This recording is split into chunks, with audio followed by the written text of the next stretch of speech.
Hello everyone, आज मैं आम का जैम बनाने की रेसिपी लेके आई हूँ। बिल्कुल इजी स्टेप में जल्दी से जल्दी बन जाता है और इसे पूरे 1 साल तक आप रख सकते हैं। तो चलिए शुरू करते हैं। ये मैं 1 केजी आम ली हूँ। अब मैंने इसे पहले ही धो के पोंछ लिया है। अब मैं इसके छिलके उतार लूंगी।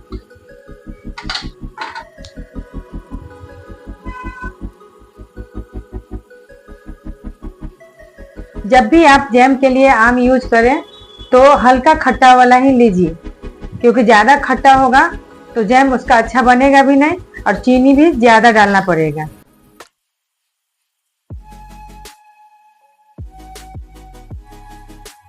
इसका हरा वाला भाग पूरा उतार देना है, नहीं तो जैम का कलर अच्छा नहीं आएगा। इस तरह से मैंने सारे आमों को छील लिया है। बिल्कुल इस तरह से साफ साफ छीलना है। जरा सा अगर हरा हो तो उसको हटा देना इस तरह से। अब हम इसको घिसेंगे। तो एक अलग बर्तन ले रही हूँ मैं इसके लिए। घिसने के लिए हम छोटे वाले छेद का यूज करेंगे, मोटे छेद से नहीं घिसेंगे। छोटे छेद से घिसने से एक बारीक बारीक कुछ निकलेगा उसका लच्छा आम का, और उसमें से जो जूस निकलेगा उसी से चीनी अच्छी तरह से पिघल जाता है।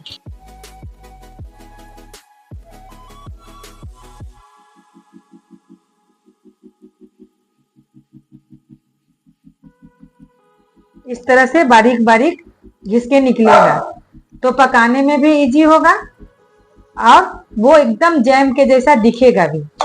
तो हम इसी तरह से सारे आम को घिस लेंगे। आप एक बार बनाइए इस तरह से, बच्चों को बहुत पसंद आता है, बड़ों को भी पसंद आएगा। ये मैंने पूरा आम घिस लिया है। घिस के इतना सारा हुआ है। 1 केजी आम था तो इसमें हम चीनी 800 ग्राम या 750 ग्राम के लगभग देंगे, क्योंकि 4 तो गुठली भी निकल गया, तो उस हिसाब से 200-250 ग्राम निकल गया। अब हम इसमें चीनी डालेंगे। तो ये 1 कप है।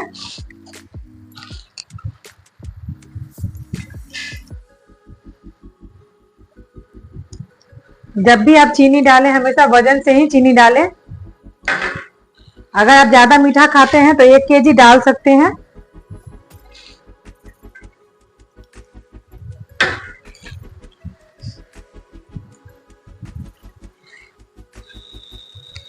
ये 750 ग्राम के लगभग हो गया।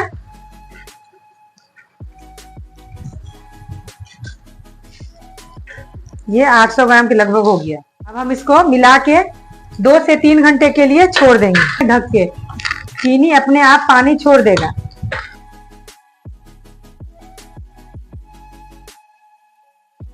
तो मिला देंगे आम के साथ और चीनी थोड़ा देर के बाद एकदम पिघल के इसके साथ मिल जाएगा। चीनी को रखे कम से कम 3 से 4 घंटा हो चुका है। अब हम देखते हैं इसको। इस तरह से चीनी सारा पिघल चुका है। अब हम इसे कढ़ाई में डाल के पकाएंगे। अब हम कढ़ाई में पकाएंगे तो जल्दी पक जाएगा, पर पकाने से पहले हम इसके लिए मसाला तैयार करेंगे। जैम के लिए मैं ये बड़े 1 चम्मच सौंफ ले रही हूँ। इसे मैं हल्का भूनूंगी। और ये आधा चम्मच मेथी और 1 इलायची।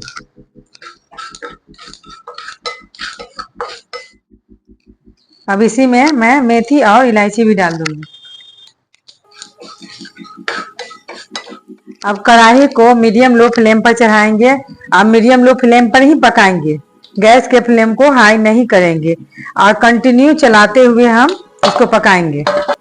40 से 45 मिनट लगेगा पकाने में। इस तरह से कंटिन्यू चलाते हुए हम इसको पकाएंगे।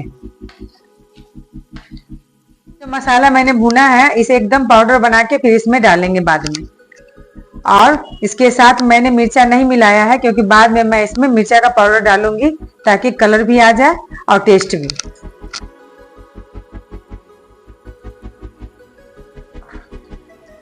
ये आधा पक चुका है, अभी और पकेगा जब तक कि एकदम ये गाढ़ा ना हो जाए चाशनी और ये आम का कलर और चेंज ना हो, एकदम ट्रांसपेरेंट आम का कलर दिखने लगेगा।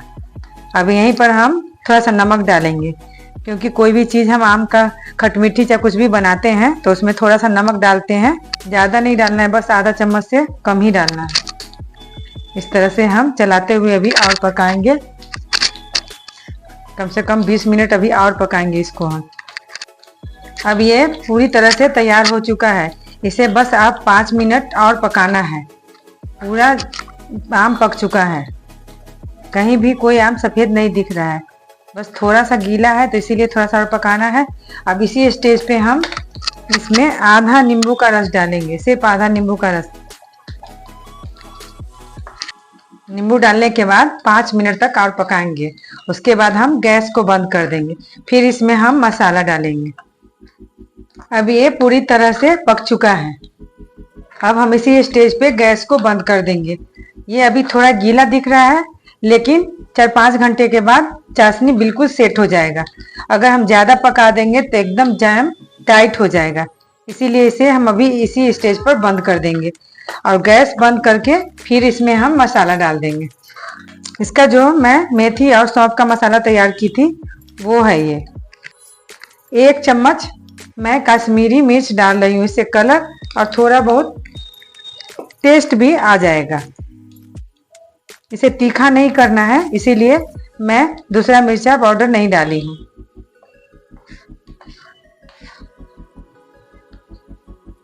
अगर आपको कलर लाना है तो आप इसमें जो मन चाहा कलर इसमें डाल सकते हैं। फिलहाल मैं कोई कलर नहीं डालती हूँ, बस यही मसाला डालती हूँ। अब ये आज रात भर के लिए मैं इसे छोड़ दूंगी ठंडा होने के लिए, और कल सुबह तक ये बिल्कुल सेट हो जाएगा। तो ये हमारा जैम तैयार हो गया। ठंडा होने के बाद आप इसे शीशा के बोतल में भर के डाल सकते हैं और पूरे 1 साल तक यूज कर सकते हैं। इसे मैंने रात भर के लिए ठंडा होने के लिए रख दिया था। अब ये अच्छी तरह से ठंडा हो चुका है और देखिए ये इस तरह से बिल्कुल रेडी हो गया है। चीनी और चाशनी भी गाढ़ा हो गया है। अब इसे हम इस जार में रख देंगे। अब जब भी इसे यूज करें तो हमेशा सूखे चम्मच का ही इस्तेमाल करें।